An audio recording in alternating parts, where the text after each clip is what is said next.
admit some more folks here, and welcome everyone. I'm glad to see so many of you here to listen to this amazing speaker we have right now. So we're in room 6 and the session title is Fun with Scrum. And we are delighted to have Tina Fey here with us to kick off this session. She has taught K-12 computer science in Clark County School District for 26 years. She has a passion for increasing the diversity in her classroom, and she's a very active Girls Who Code Club and a Computer Science Honor Society. Her clubs compete in TSA, the Technology Student Association, and Skills USA programming competitions. In her spare time, which I don't know how she has spare time, but she does, she enjoys traveling with her family. So Tina, go ahead and take it away.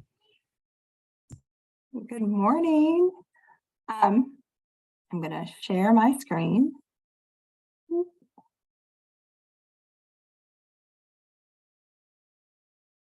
I'm like, where'd it go?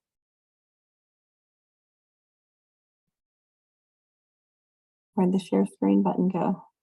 It should be down at the bottom. The green. There it is. Now Yeah. green. Okay.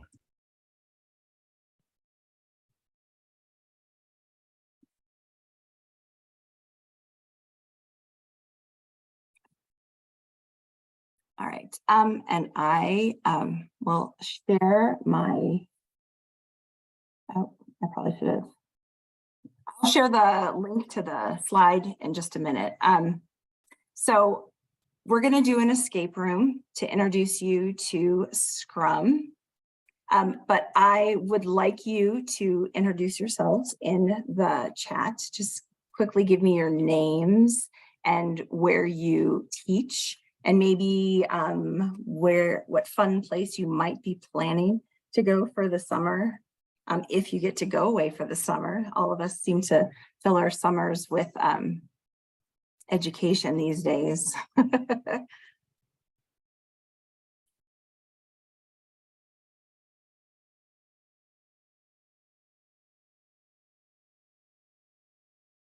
I hear you, Lucy.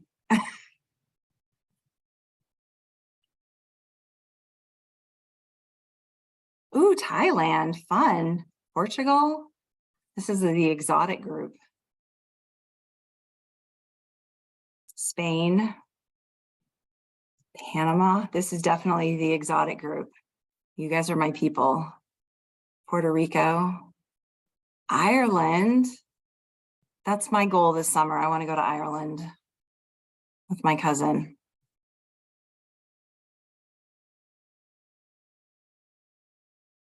Okay. All right. You don't necessarily need the link to slides just yet. But I am going to share it with you. You will need it eventually when you want to get into the Trello board. Okay.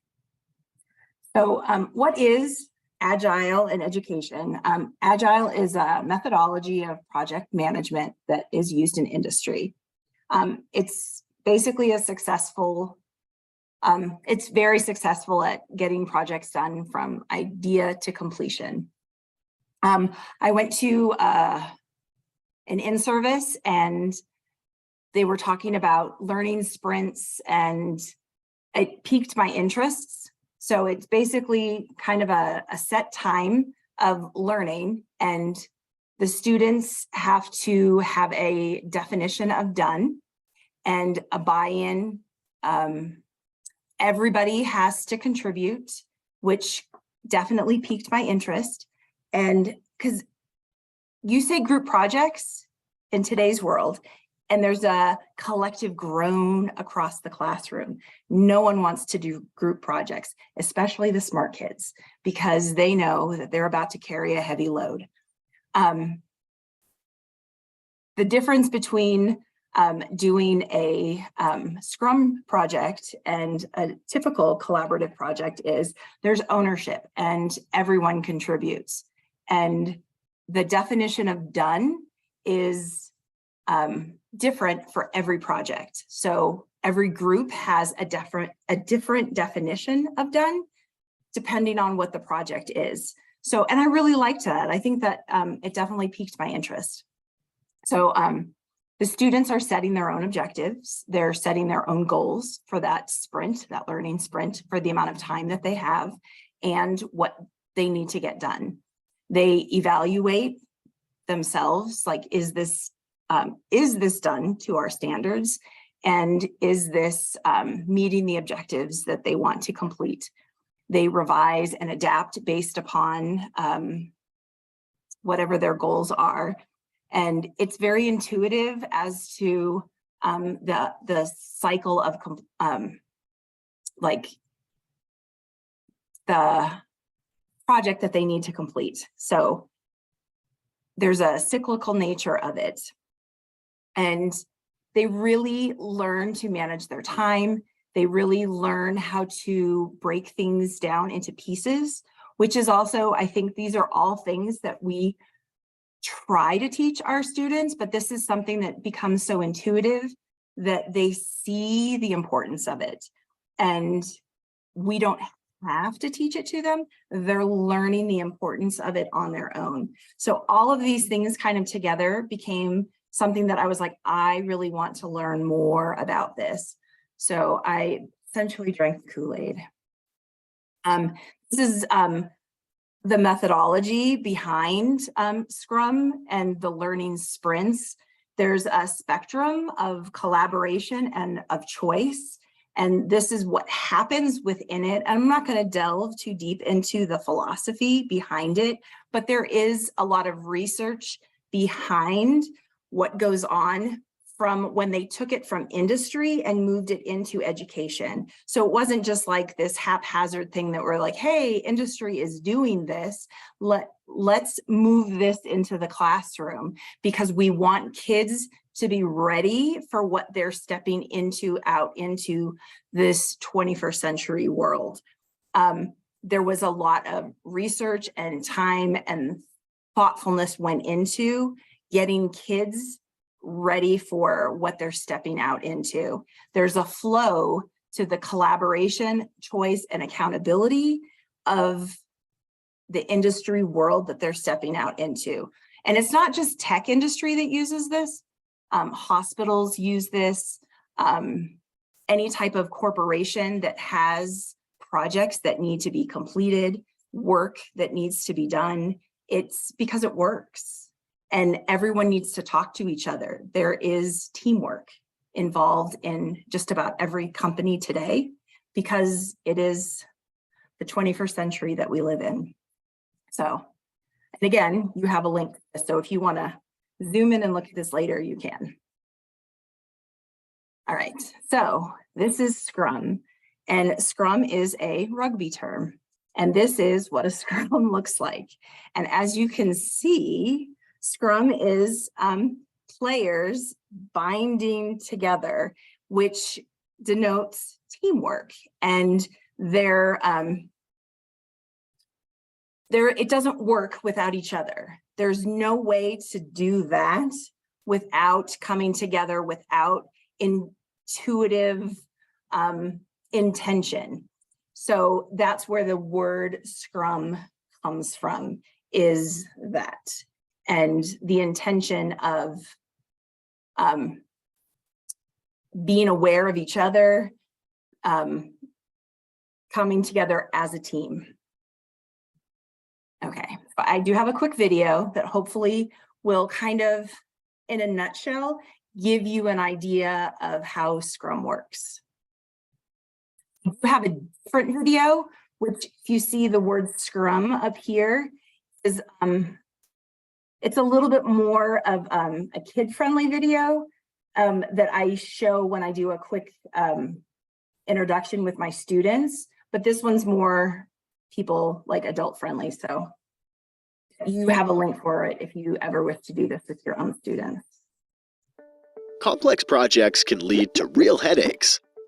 Organizing the team, changes in scope, roles that aren't clear. But you can change that with Scrum an agile framework. At its foundation, Scrum can be applied to any project or product development effort. Here's how it works. A product owner creates the product backlog, a prioritized wish list. During sprint planning, the team pulls a chunk from the top of that list and decides how to complete it. The team has a set time frame, the sprint, to complete their work. They meet in a daily scrum to keep the work moving forward. Along the way, the Scrum Master keeps the team focused. At the end of the sprint, the work should be potentially shippable. The team conducts a sprint review on the product and a retrospective on the process. Then, they choose the next chunk of the backlog, and the cycle repeats. With Scrum, you can ensure the most valuable work has been completed by the time the project ends. Tackle your projects with Scrum.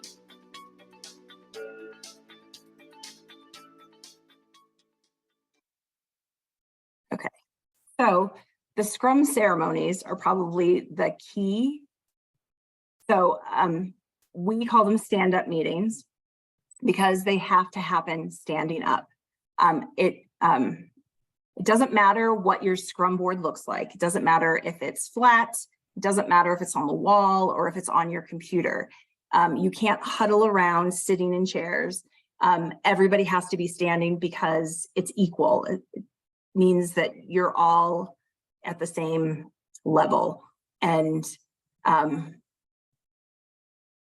yeah, so everybody's standing, everyone's looking at the board, and you're sharing where you left off from the last place. And it could be even if you're where you're starting. And if it's the first time, you're breaking it up. You're looking at the task and you're saying, all right, what needs to be done? And you're tearing it apart and saying, this is what needs to be done. And you're making your sticky notes and you're saying, okay, this needs to be done. And if you start there, then how many steps are in that? And then you break it into more sticky notes and then more sticky notes. And if it's picking up where you left off, okay, what did we get done the last time? And then, all right, what are we going to work on today? And did we run into any obstacles? Is there anything that we need to, like, do we need to ask somebody? Is there research that needs to be done? Is there something that we need to fix to get it out of our way? And there's a discussion and a collaboration that happens.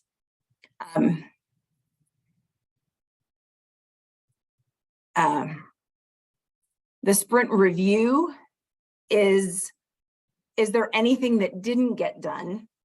And can we prioritize what's important? So looking at what didn't get done and, all right, what's important today? How much time do we have? In the time that we have, what needs to get done first? Who do we have here today with us? Because sometimes kids are absent, and putting your names on the tasks. And this is where the accountability comes into play. And this is where, as teachers, our grading comes into play as well, because everybody always asks, how do we grade it? So when you put your name on a task, you're taking accountability for that task and you move it into the to-do category. And if it's done, you move it into the review category if you think it's done. And then someone reviews it. If they think it's done, then they move it over to the done. And if it never gets moved over into the done, I can't grade it. So as a grader, if your name is not in the done, I can see you didn't pull your weight. Make sense? So as a team, there's always, the work is getting done. It's everybody's doing the work. It's getting done.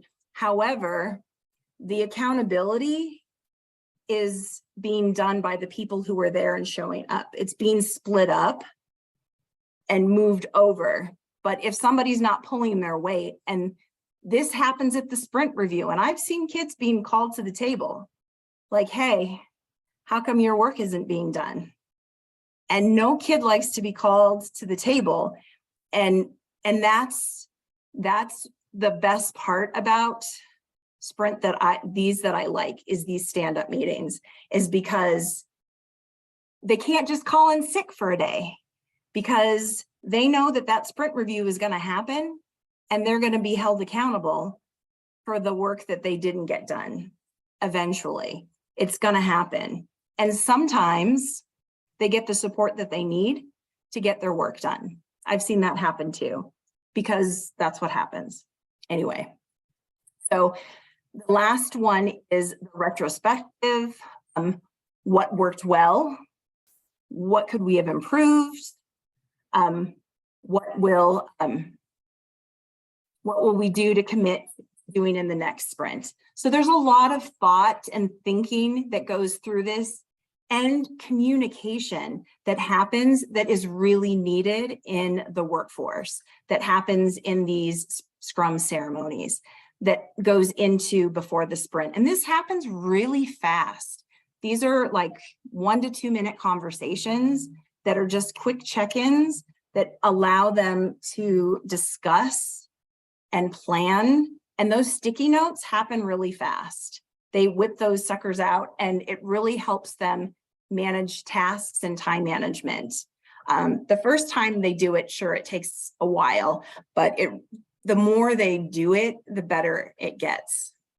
Quicker it gets, I should say. Now, here's where I find in today's world, it gets a little tricky. The correct terminology is the Scrum Master. I don't like the term Scrum Master, so I use Scrum Sage. Roger can attest to this because he's at a place where they have agile meetings and Scrum meetings, and there are some really serious Scrum people out there. And if you don't do it 100%, you're not a real Scrummer. And me calling it a Scrum Sage would make me not a real Scrum person. But I don't like, in today's world, calling it a Scrum Master. So I say Scrum Sage, and you can do as you wish, but essentially Scrum Sage is the one who leads the Scrum ceremonies. And it's just basically somebody who keeps people on task and manages the Trello board, which I haven't talked about yet. And this is just a digital board. I always start my kids off on paper with a file folder, just because it's nice to have something digital, tangible to start off with, just so they have something to visually see. And then we quickly move to the Trello board for just management purposes. They're the liaison with the product owner. They are the only person that can talk to me. I am the product owner. However, sometimes the product owner is an actual company or somebody that is in charge of the work. I just recently had a math teacher ask some kids to make an app for a lesson that she was teaching. She was the product owner, and they had one person be the liaison with that product owner. So sometimes it's an actual product owner. But if there's an obstacle, the liaison goes to the product owner, or says, hey, we have a question about, what you want this, is this what you want it to look like, or whatever the case may be. But only one person, it clears up miscommunication issues. That's the biggest thing, is it removes obstacles. But that's the Scrum Sage's job. It just removes that. Okay. So we're about to go into the escape room, and this is where I'm going to talk about Trello room eventually. There is a to-do column, and there's cards that you're going to join, which essentially is like the sticky notes. And you're going to move the cards to the appropriate column to show workflow. They communicate tasks and activity. And majority of the time you have to attach screenshots. You don't really have to do this, but it's going to give you an idea of how a Trello board works. And remember to move it to the done column when it's complete, and that's when somebody's reviewed it. If you need help, just ask for help. And if you feel stuck or lost, also feel free to ask. Okay, so this is a picture of a Trello board, and you can see over here is the to-do list. The very first task is to put your group name on here. I wasn't sure how many people were going to be in here. I made 3 rooms. There is a template that you can have access to, so you can make a copy of a room for yourself. My Girls Who Code Club was having a meeting for the Ada Lovelace Day, and one of my girls was like, you know what, let's make a Trello board. Let's make an escape room. So this was actually made by one of my girls. And when I tell you that they love to make Trello boards for whatever they can think of, they're always like, hey, let's make a Trello board for that. So once they know how to do it and they get comfortable with it, they will make Trello boards for every project you can possibly imagine. So these are activities that you have to complete in order to escape from the room. And as you finish them, you move them over. So this isn't a room you're in by yourself. This is a room you're in with a group. So let me need to be able to see you guys.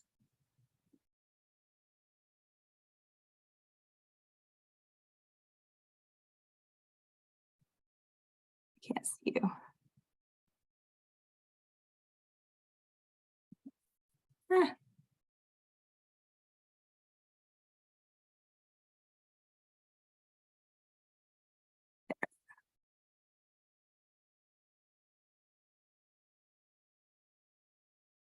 How do I see you guys again? I'm so not familiar with Zoom. You might have to unshare, I then you can see. there. Okay, now I can see you. All right.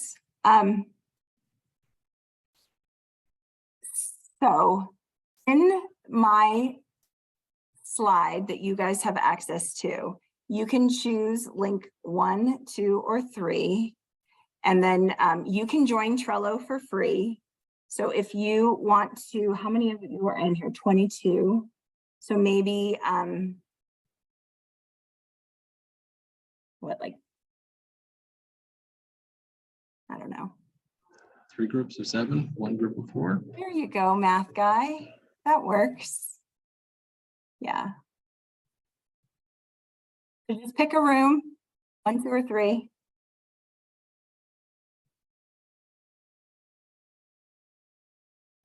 Can you post that link again? Yes, I can.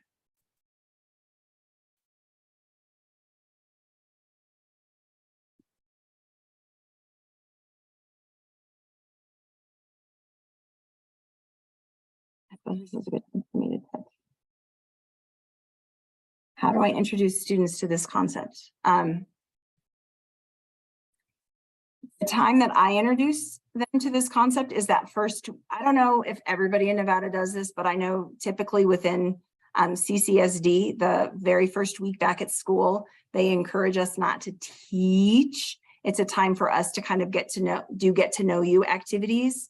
And this is my favorite time to do Scrum with my students.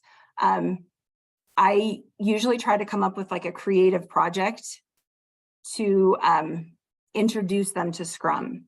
So I do have some on my, oh, I can see some of you are already in. Yay, that's exciting. Some of you are already on my Scrum board.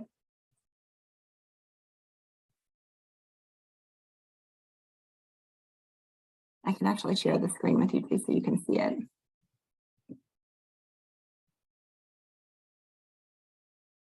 I have a couple of my, like I have a picture of my paper Scrum board to show you those eventually.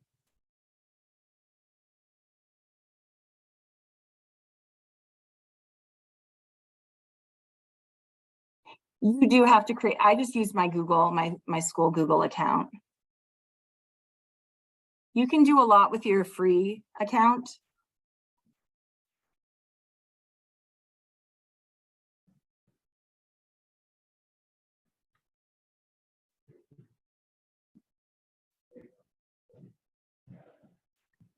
I am not sure. I don't know a lot of people that use Scrum. I just know that I was at a conference and actually Jen Manley, she is on the CSTA board, and she is she loves Scrum. And I've been to a couple of her workshops, and then I did the Agile for Education certification, and she was my trainer. So she's the one that I drank the Kool-Aid with.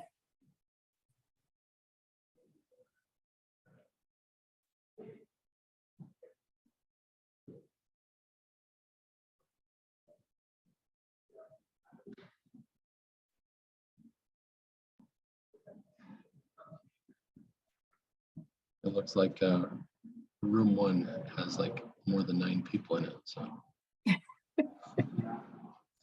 Yeah, if you Maybe have, two groups.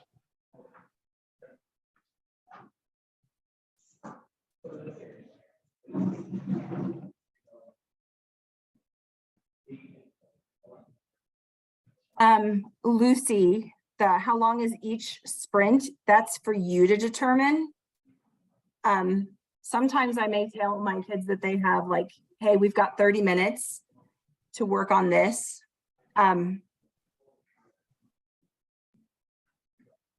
I have a template for CSP for the create task that I've made that has one column that's all resources, and it's got like all the College Board like links to the videos and examples and all kinds of things. And then I chunked it for like about how much time they should spend on each thing that they need to do for the create task. And then they can move things over as they finish them, so that it's, you know, as a time management tool. So, and then I really like that. yeah, Like that, Tina. Also, I wanted to just say stand-ups are called stand-ups because they shouldn't last longer than you can stand up. that's true too. Yeah.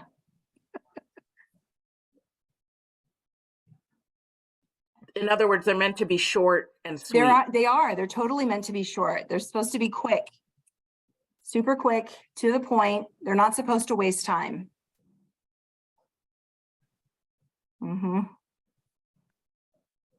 Where do we find the Google Slides crossword? I'm failing to find that on the Trello board for the computer science crossword.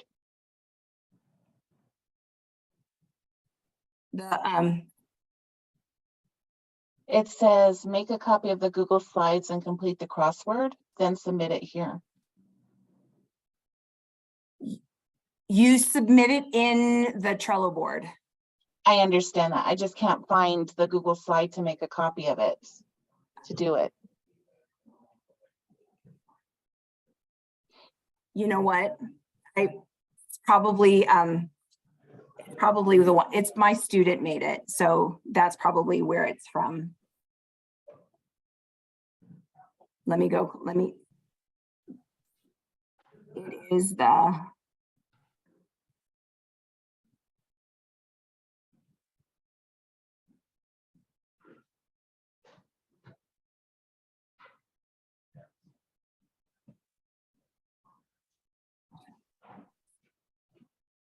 I would say skip that one. Okay. You probably can't see it. Maybe you don't have, it's probably that. Yeah, it's not even attached there. Yeah. Yeah. Yeah. And then Tina, one other question. I'm noticing as I'm on board, I guess, Escape Room 3, and none of the members in my group have spoken at all. So we're just going through the to-do items on our own and moving things from to do, doing, or done as we complete them on our own. But in the classroom, the kids would be actually talking, right? And Yes, in the classroom, they would be talking, but also you can make comments on the board. So nothing could be moved to done unless there was a comment.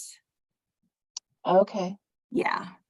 And done means everybody in your group did that task or just one person? In this particular case, it would be one person because it's just this one's just for fun. If Okay. it was like you're doing something for a company, you would need a review category Okay, that got everybody it. would need to check. Okay, perfect. All right, thank you. You're welcome.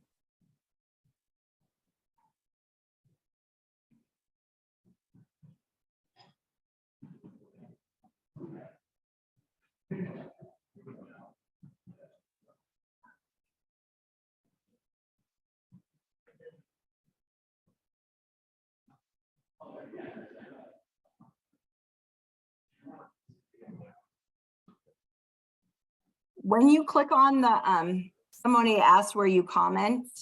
When you click on the cards, there is a place where it says activity. And when you click there, there is a place for you to comment.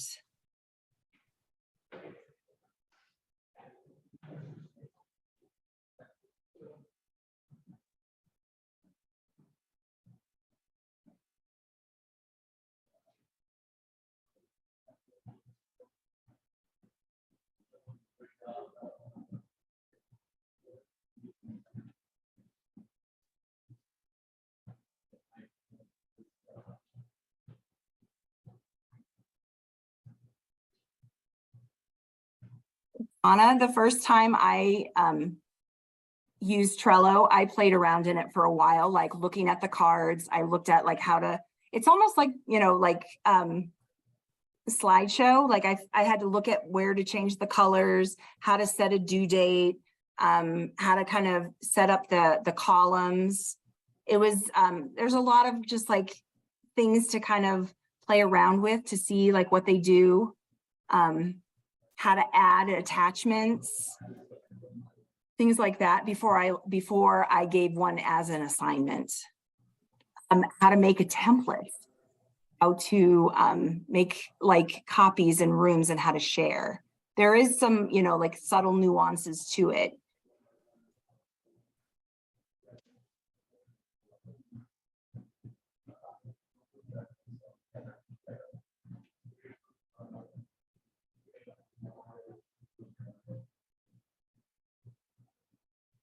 I was telling Cindy before the group opened, my students were telling me that they had a substitute teacher in physics who was from industry and mentioned the word Scrum to them. And my kids were like, we know how to Scrum, like all cocky. And he got super excited because he's like, how do you guys know how to Scrum? And they're like, my teacher taught us how to do it. He was like, do you know how exciting that is? That you guys know how to Scrum? That's a big thing in industry. And they came in my room all proud because they were like, hey, we know how to Scrum. He said that was cool. So it is definitely something that is a good thing for them to know how to do.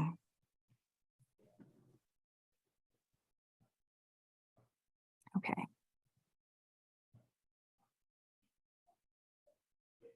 Definitely looks like we're getting there. Loose room 1 is almost done.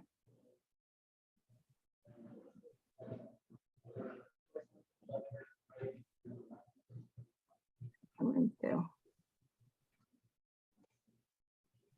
Nobody's in room 2. Okay.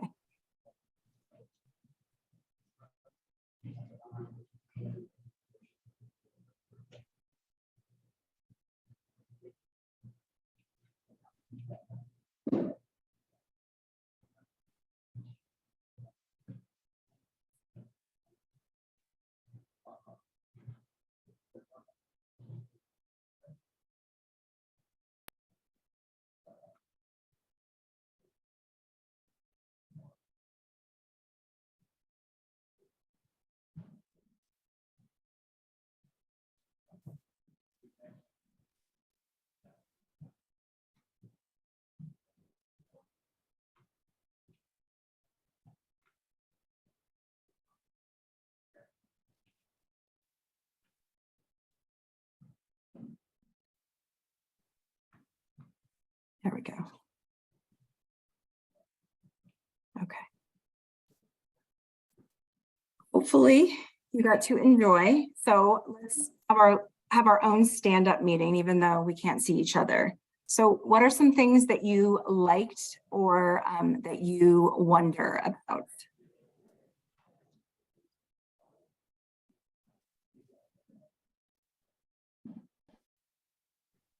You can either unmic or just type it in the chat.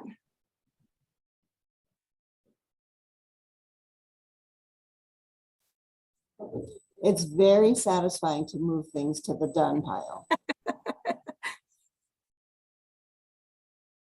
Definitely. I forgot to mark that I was doing it, but then got it all the way to done. That is true. That definitely happens sometimes. It is a great visual. It definitely helps stay organized. You know what? I actually gave it to my own kid during COVID to keep their homework, to stay on task. I color coded their subjects. Not technically what a Scrum board is for, but it definitely it worked.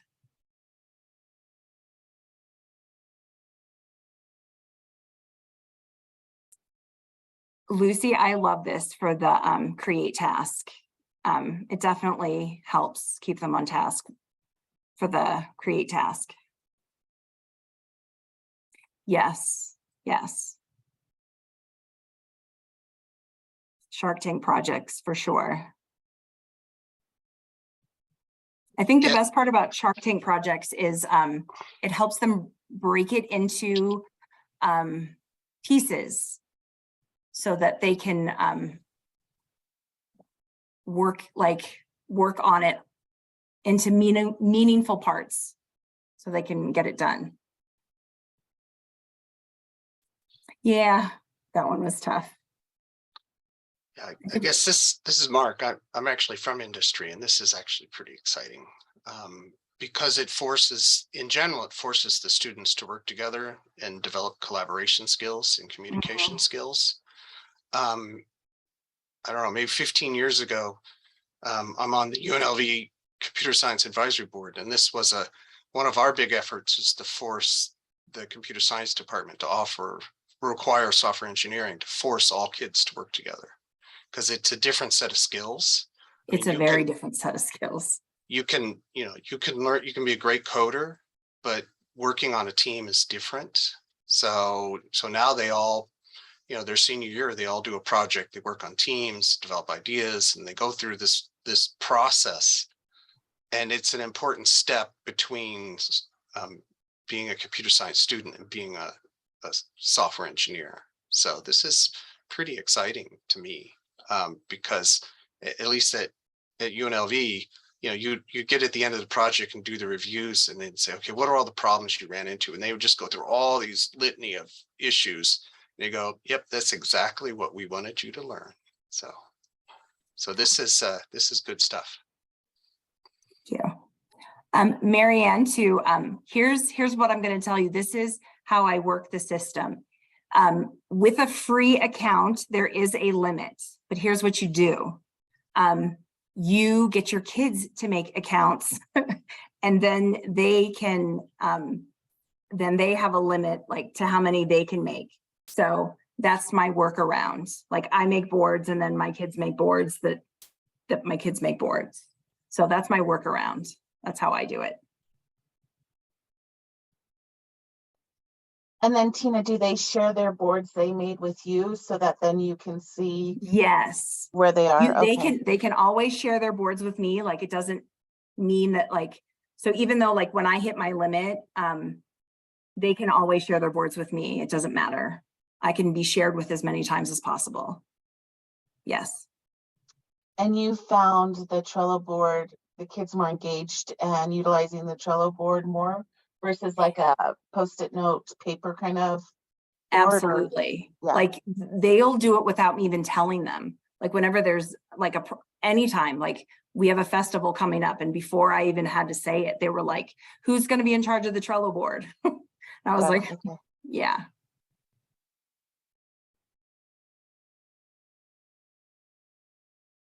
I like the the idea for special ed students. There probably is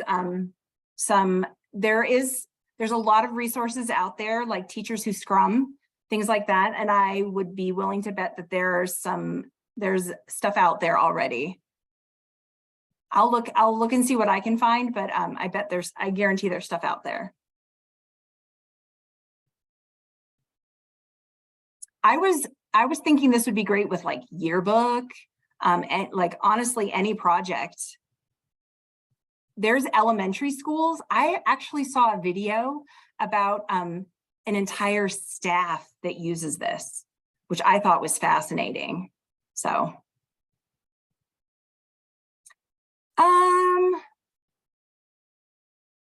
you mean Trello? Yeah, you know what? That is true. I'm not sure if Trello is an approved website. That is a good point. That is something that I probably should look into. I guess you could always take the learning canvas from the Agile Classroom resources and put that as a background on a Jamboard and have the kids use Jamboards. That's true. That could be a workaround. Yeah. Yeah. While we're trying to get Trello like approved. That is true. Yeah, I'm just going to quick run it through. Person C uses education framework to see if we can use it in our district, if it meets the COPA and SIP and all of that. I'm going to run it through and just see what it scores. If it has a single, yeah, Atlassian is a pretty big company. I wouldn't be surprised if it didn't get approved. I wouldn't be surprised because I mean, they're a pretty big company. So yes, Padlet as well. Yes. Yeah. I am going to show you. This is how I start. This is the beginning of the year. I have a large Ziploc bag with a Sharpie, a ruler, and sticky notes. This is the start. And the reason for this is because it's super easy to clean up. At the end of each class, they close, and this is again, high school. I mean, you could do this with anybody else as well, but they just close their folders, slide it in the Ziploc bags. I walk around to the tables or the rows and I scoop up the bags, and it doesn't matter if the sticky notes fall off because it's all inside the bag. So it makes it super easy to clean up and organize. And then I just have like a container for each class period. My first week, I usually pick a topic like start a restaurant. So they have to make a menu, a design theme for the restaurant. What is the what's the outfit that the wait staff is going to wear, the decor theme, and a logo. And the kids go crazy. They get super creative. They start talking right away. And you would never know that, that like my kids haven't known each other all year. It gets everybody talking right off the bat. And I usually don't have that much of a struggle getting my kids to talk because we do this the first week of school. It's fantastic. And then we go from here to doing it on Trello. If you couldn't do it digitally, I mean, you could do it on paper like this forever if you wanted to, for sure. Here is an example of an actual company's working Trello board. And you can see that they've like labeled up there. They've got their working definition of done for the company. They've got their calendar, their working, you know, like for working questions, their retrospective, their backlog. There's a lot going on there. So there's definitely a lot, but again, they have a real product that they're trying to produce. So there's a lot going on for that one. So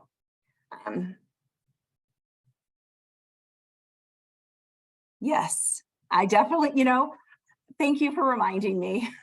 Sometimes I get busy. I got a lot going on, but you're absolutely right. I should do the appropriate stuff. It's like everybody else. Busy is not an excuse. Thank you, Marianne. Does anybody else have any questions? I just had a comment. Hopefully they can recognize it as being an industry tool. It's totally an industry tool. It really is. And it's a fantastic industry tool. Yeah. I think the thing that I loved most about this and what it has done for my classroom is this is what industry looks like.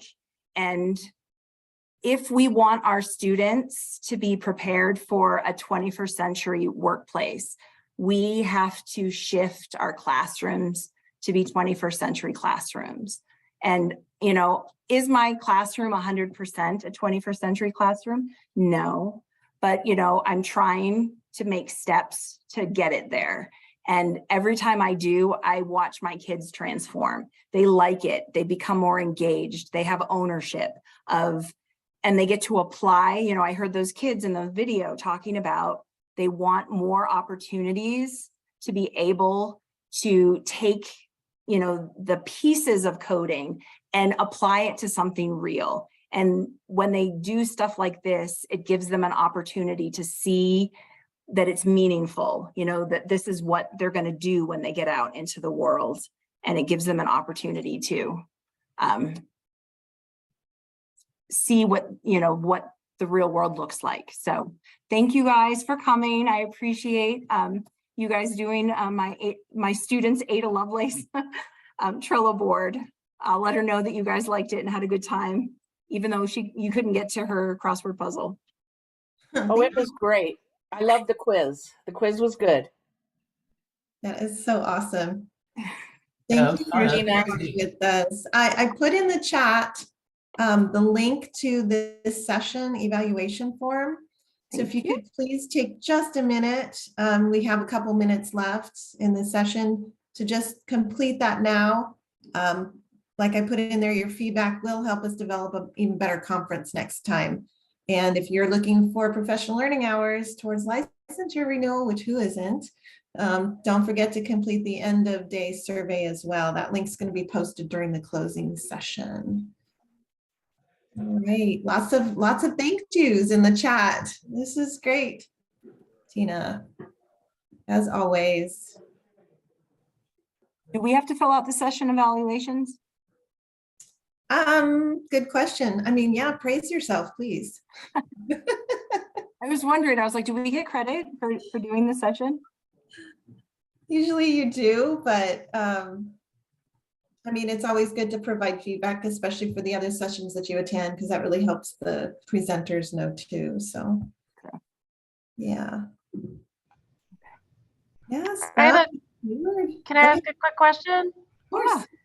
I pulled up the survey and it came back with the stuff I put on the other one. I'm going to stop recording here really quick.